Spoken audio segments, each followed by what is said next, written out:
On August 1st, David Oakes officially takes over from Shelley Chemnitz as CAO for the City of St. Catharines. Like his predecessor, he brings a wealth of municipal management experience to the role. David, first off, congratulations on shedding the deputy role in a month's time. Mm-hmm. That doesn't mean we have to call you sheriff now, does it? No, but thank you very much. I appreciate it. It's been a great ride so far. You're taking over from someone who has 30 years working for the City of St. Catharines, not all 30 of those years as CAO, obviously. But what is that like to step into someone's shoes who has that vast amount of experience in the city and in that role? You know, it's interesting. Shelley and I have been colleagues around the table for quite some time. I've been with the city for over 20.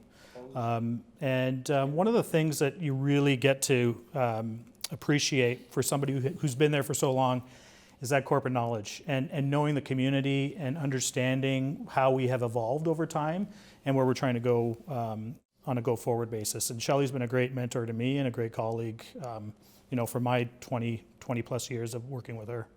How much different is the deputy role to the CAO role? Is it basically a factor of more responsibility?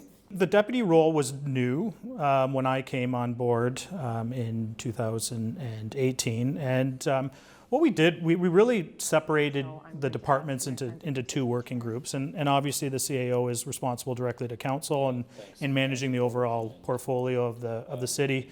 The deputy role, in the capacity that I was in, was really looking at the operations and the day-to-day administration side of the business. So as I move into the CAO, I'm really looking forward to be able to look at that global perspective, work directly with council and the community to be able to hopefully help them achieve the strategic plan and hopefully start to really build that relationship with council, with the employees, and with the community in general.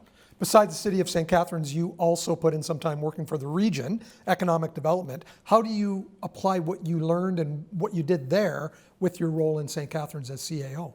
Yeah, it's a great question, and it's interesting, when you talk about the various orders of government, whether it's the local municipality or the region or the province or the federal government for that matter, the relationship between the city and the region is so critical. And at the end of the day, there's only one taxpayer. And getting an appreciation when I was at the region for the 2 years that I was there really helped to give me a better understanding of what the role of the region is and how that connection between the city and the region work together to help build that relationship. And at the same time, you get an appreciation for St. Catharines being the largest municipality, but we still are in one Niagara region.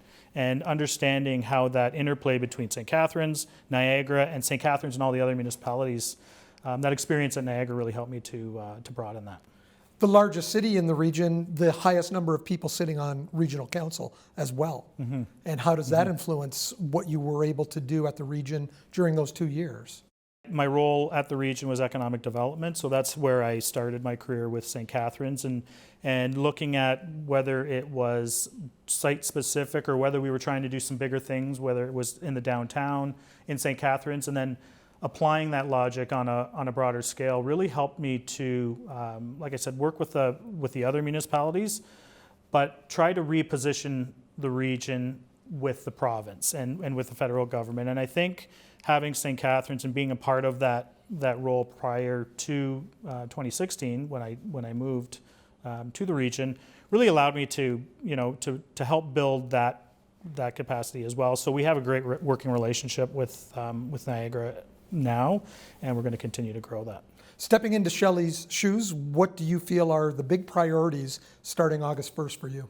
One of the big priorities now is obviously getting through COVID-19 and the pandemic. And, Shelley has done an amazing job of leading the corporation through that. The city just won an award for its roadmap to recovery. Is that what it was Correct, called? yeah. So we actually put together through our emergency operating committee a plan to reopen, and that was working with economic development, all the departments for that matter, and with the business community and the council.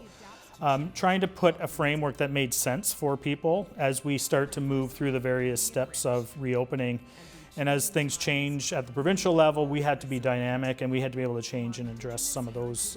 And the plan that we put in place really allowed us to do that. And as we continue to grow, as we continue to evolve out of the pandemic, we're ready to go. We're ready to open. We're ready once we hit the step 2. We know what we need to do. We know how we need to communicate that. And you know, hopefully by the fall, we're at a point where we get to some level of normalcy, and then we can really help, from my perspective, work with council on our strategic plan and get through, you know, the next phase.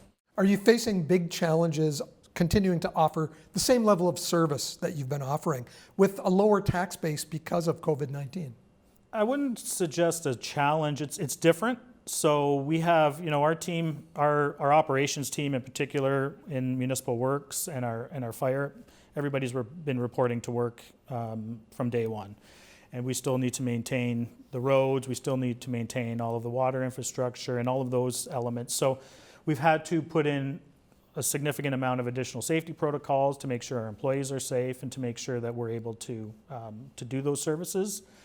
When we factor in more of the virtual world and getting used to Zoom meetings and Microsoft Teams and all of those and dealing with the public, it has been a bit of a transition, but you know, our team's been great. We've adapted well.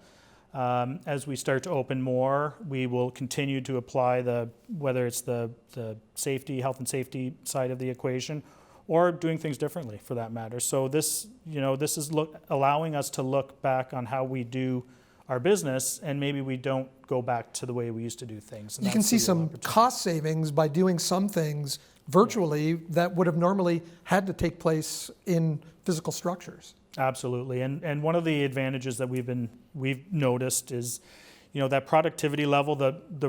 You don't have to factor in travel time to go to various meetings, so there's a lot of additional productivity that you're getting out of it. But at the same time, you know we have to go back to in-person meetings. We know we have to get back and meet with the community groups. We know sports are coming back online.